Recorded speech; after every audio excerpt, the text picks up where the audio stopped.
And something that I'm really most interested in is how is this going to affect teachers? Because I have thrown out all these possibilities like, well, is teacher pay going to go down? Is teacher pay going to go up? What? How is this going to affect our? Because, for example, like the funds that were cut recently that dealt with that were for teacher preparation programs. Well, that's less preparation for teachers. Um, are the qualifications, the requirements to become a teacher, going to be lower? Those standards. How is this going to affect my day to day life? And I'm really curious to see what happens in this next school year because we're at the end here. But Yeah. this next school year, how is that gonna? Um, but yeah, competition is great.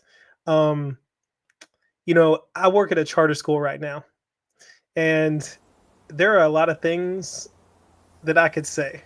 All right, a lot of things that I could say that I just do not necessarily agree with, and Oh, about your charter school? definitely, Oh, and okay. and I'm interested to see how that affects charter schools because when we talk about bureaucracy, see one thing that I see and it is a common complaint about teachers who go to charter schools, for example, is um, not being treated as though you're a professional. You know, Mm. not being allowed to take risks, to teach to your students, but being mandated to do specific things, this and that. And I think that all of that trickles down from the very top. It trickles down, and removing that bureaucracy of the Department of Education, how is that going to affect the way that the allowances, what teachers are allowed to do or not allowed to do in the classroom? I'm curious about that. Um, but Yeah. yeah, I think right it doesn't even have much of an effect right now. Like I said, I think your state Department of Education has always had more of an effect on that. Yeah. well, let me ask you this Hmm. because one of the things that I was hearing about is like the federal government. I believe the Department of Education they do issue Title One funding. Is that correct? Yes. Hmm. So some of that, and maybe that will still exist. They said that they're not necessarily cutting funding; they just got rid of a lot of people.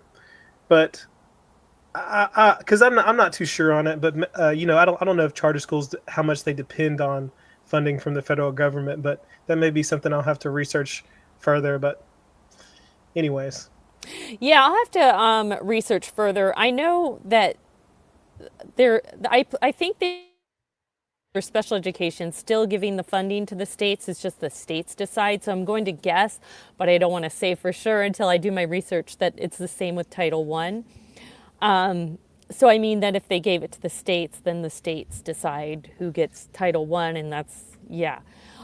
But I wanted to make a point about something you said about lowering the standards for teachers and teacher pay and stuff. I have noticed that the lower paying states are the ones that are having more teachers quitting and are having and are having to lower the standards because they have so few teachers. So I guess my point is again that goes to the states. It's very much state by state and even county by county. I drive 40 minutes to the next county over to get paid more.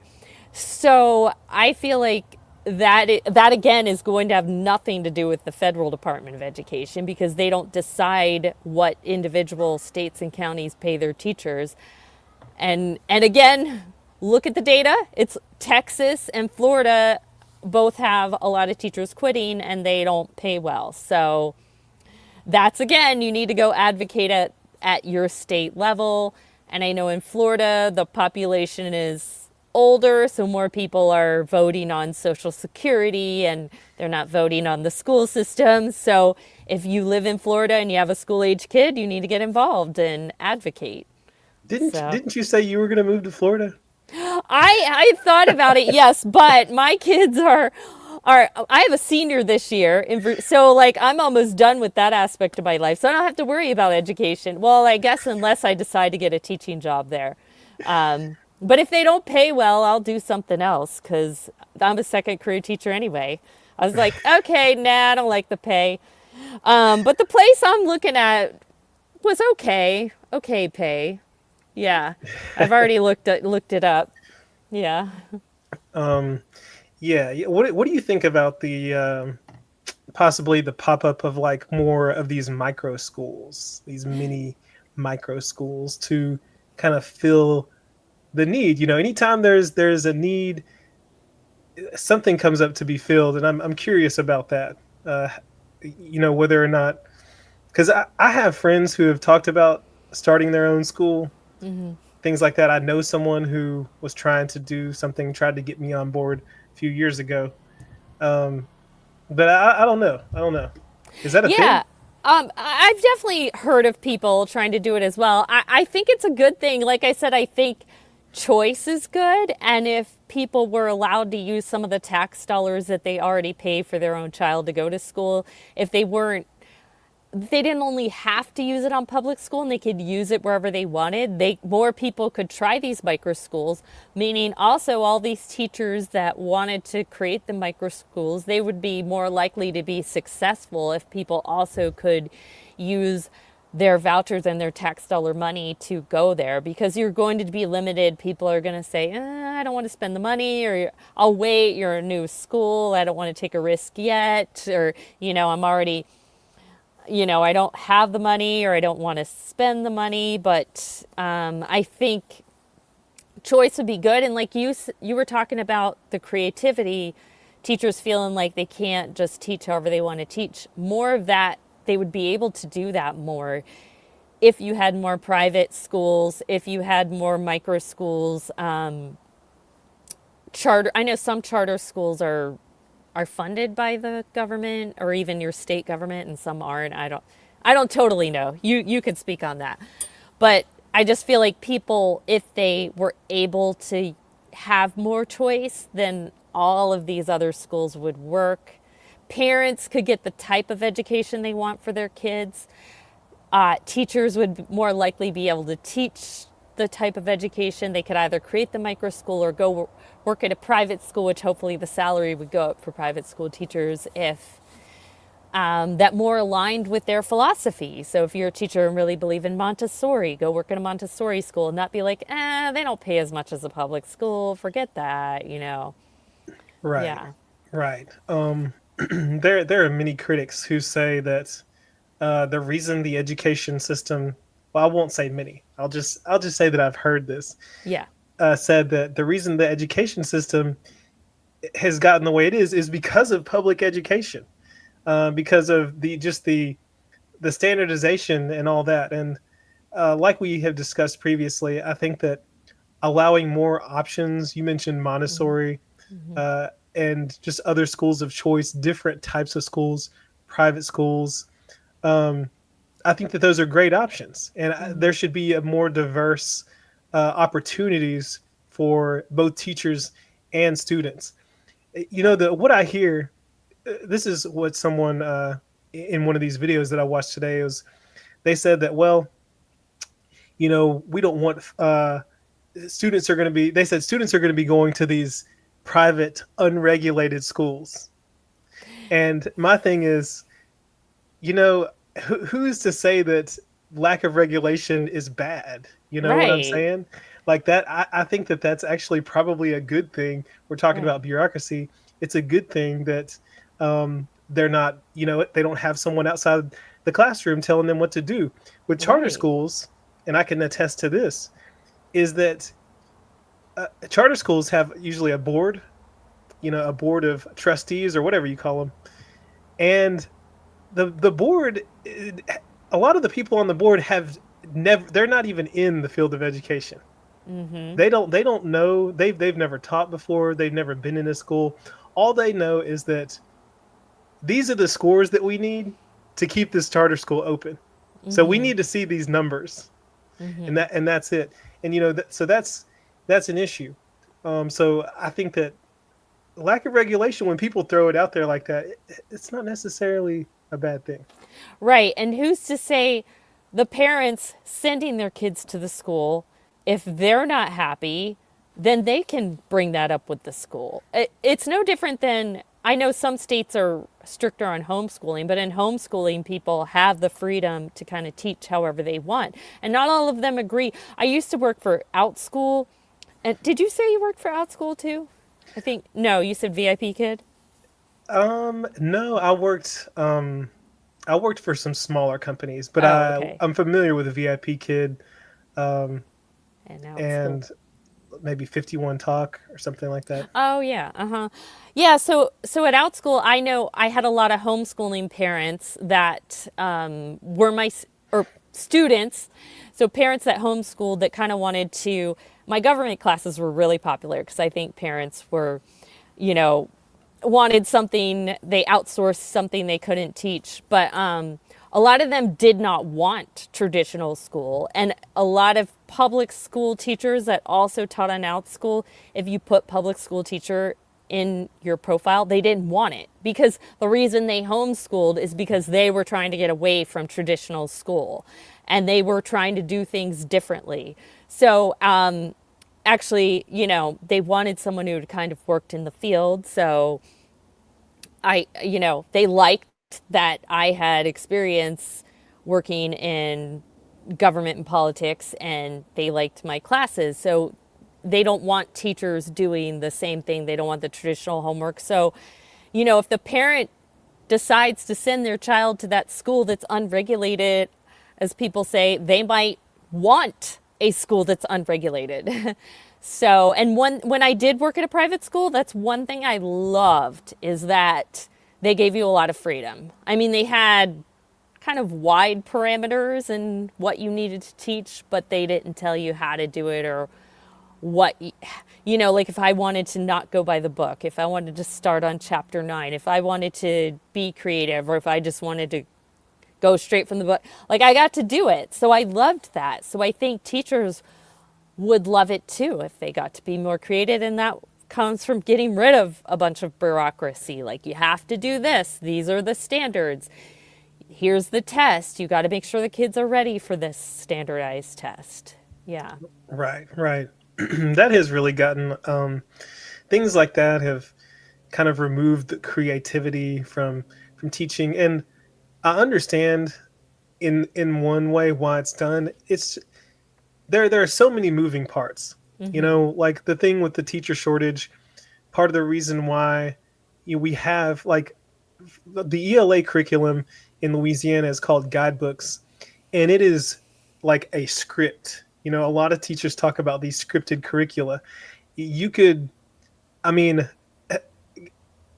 the guidebooks has everything. It has the slideshow, and it has say this, do this, tell students to, it walks you through. So in a case where you're struggling to find teachers, well, you can just put someone in the classroom and they got a script that they can follow and just, Yeah. go up there and do it. But at the same time, you're also mandating that more experienced teachers do that as well. It's like a back and forth. Yeah. So I mean, or maybe like the private school is that you had a book you could go by, and if you needed to or wanted to just literally read from the book or go by the book, you could. But then if you wanted to be creative, you could do that too. So, yeah, I kind of like that teachers have the choice, or maybe a brand new teacher who's has all these great ideas and has the time to, but give teachers more creativity and autonomy and see what happens. I'm right. guessing and teachers keep saying they want that, but some of the same teachers I hear saying they want that also say we shouldn't get rid of the Department of Education. Like, I don't know if you realize what you're really saying, you're asking for more bureaucracy. And the bureaucracy just trickles down federal to now your state to your county. Yeah, I was surprised looking over all of this that more than 60%, I want to say it was 68%, but I don't quote me on that, but I know that it's more than 60% of Americans in a poll had said that they were not in favor of getting rid of the Department of Education. And since they're saying, people are saying, since it's such an unpopular idea, and the American people don't want it, well, they're probably not going to get rid of the Department of Education overall. And you know, I'm 60%. I'm curious because before any of this, I never really thought too much about the Department of Education. I mean, Right. who really just thinks about this kind of Right. thing and has an opinion on it? Has an No one, opinion. because it has nothing to do with your day to day. Like I said, the Louisiana Department of Education has a lot more to do with your day to day. I'm Yeah, like, yeah, who really has thought about this? no And one. yeah, and I remember I watched a video of yours a while back. You were like saying that you don't really know what's been going on because I think that might be part of the issue is lack of transparency, just not really talking about like what's going on. Have they actually done anything? Right. Um, so I don't see this 60%. I'm curious as to who those people actually are. Well, I think those people are uninformed. Like they think, like I've had people argue with me before, like, oh, well, the kids are acting like this and you want to get rid of the Department of Education. Well, the Department of Education has nothing to do with how kids are acting in an individual school. That's not even what so that won't affect anything. Yeah. So, they take care of Pell Grants or give out money to the states, but as far as what's happening in your classroom, in your county, in your state, they don't have a lot to do with it. And I think the 60% are just people that don't know that. They just think that the Department of Education does a whole lot. And they really don't. Well, let's see what happens. So we'll see how it all plays out. But I think like maybe some of the funding, if it goes away, people won't like it. But I think it's supposed to still go to the states, or if they could move it to a different department.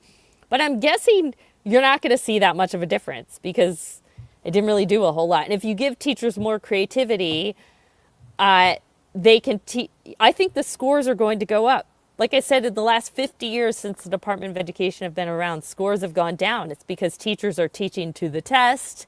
They have a script, like you said, and they're not allowed to be creative in how they teach. So, yeah.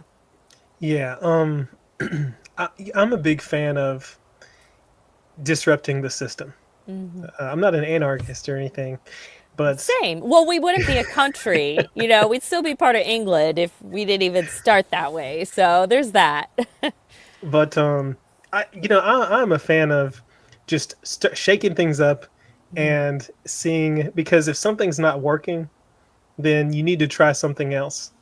And I think that again, we need to have some long-term thinking here and realize that what we're seeing, yes, it does affect a lot of people, the people who have lost their jobs, teachers, but at the same time, that is the immediate effect. I think that there are going to be long-term solutions to help solve those problems.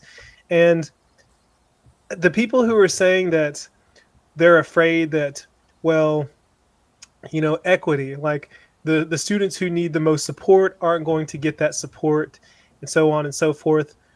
I mean, I just, I wish, I know that in my case, the school that I'm at, not necessarily, let me just give you an example. Okay, so there's, in my parish, past year, they shut down several of the public schools. They shut them down because they were not doing well. All right, and they switched them over to charter schools. And on Indeed, if you went and looked for the jobs, they're paying teachers $73,000. Okay, a year. That's their salary. Compared to the starting salary in my area is 48,000. Okay, and those teachers are at these charter schools, or this one in particular, are supposed to be 73,000. But throughout the year, you have seen these jobs open up over and over and over again because it's run by a company and you're just fired at will as a teacher. But what I've heard about this school is that it has they have assistant principals in every grade level who sit in on your classrooms. They don't have any tests, any no standardized tests somehow. Um, but just all these things that if I went on and on, when I look at it, it's not education. To me, it is not education. The public education, and those are the students who are at risk. Mm. So we're talking about the system that we're currently in, and a lot of students still not getting what they need. And so when I talk about disrupting the system, Hmm. I think that it's worth a shot. It's worth trying something different because, from my experience and what I've seen, students are not getting the education they need, and especially those students who are disadvantaged, who have special needs. A lot of times, they still aren't getting the services that they need at those schools that are like that. So, Definitely, yes. So the school that was paying 73,000, that was a charter school, you said? yes, charter school. Okay, and you're saying that at that school the kids weren't getting what they needed? Um, well, from what I've heard, because I've had people, I know people that work there, Mm-hmm. and they've described what it is like. They're very militaristic, Hmm. that sort of thing. Um, kids eat lunch in the classrooms. This is, I believe, K through eighth, if not Okay. 12th. But yeah, just a lot of things that I would not describe. Everything, the classroom, everything is on a timer. Mm-hmm. Just things like that.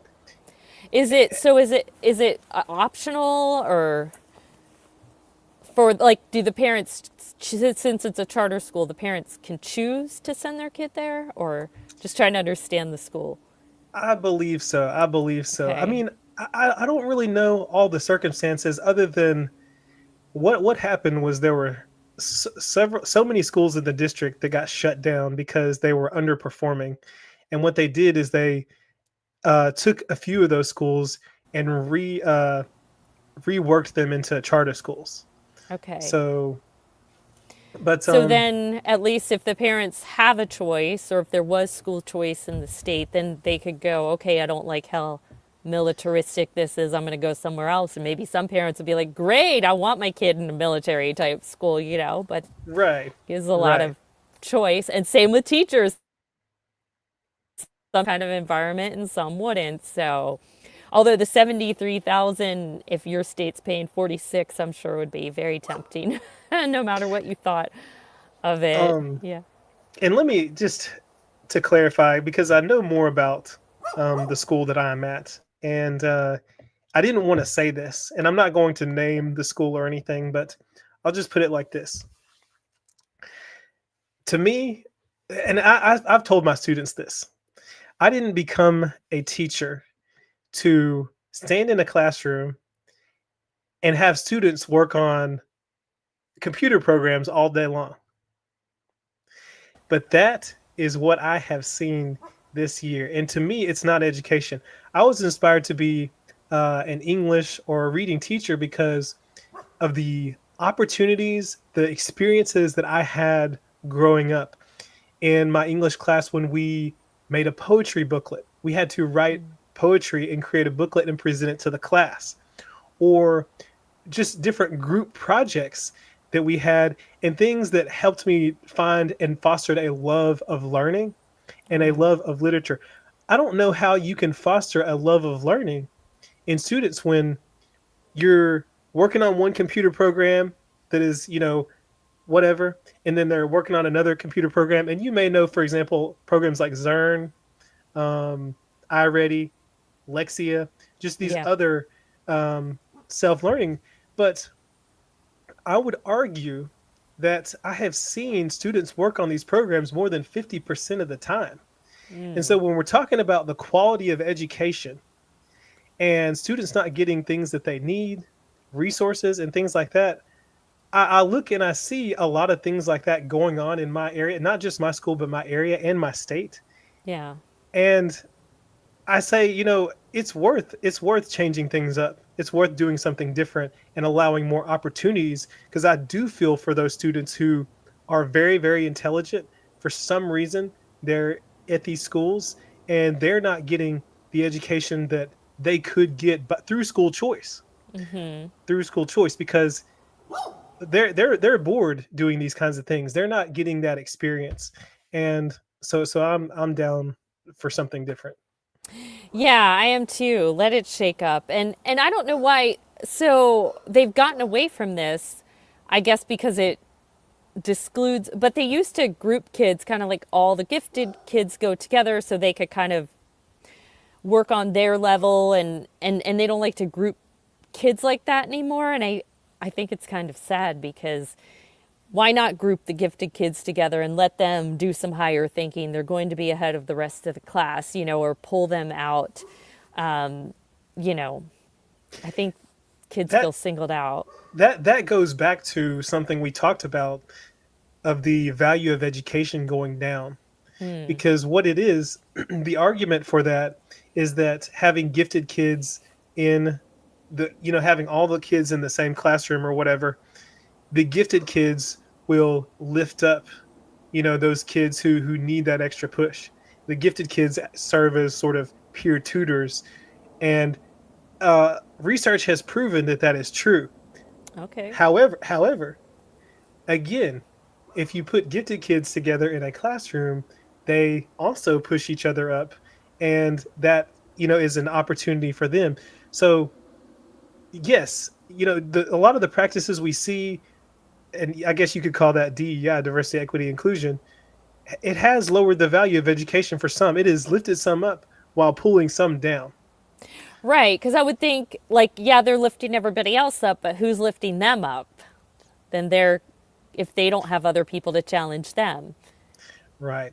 And Yeah. they get mixed in with students who might not have the best behavior and things like that, because there is a correlation between behavior and grades, so, or student Definitely. achievement.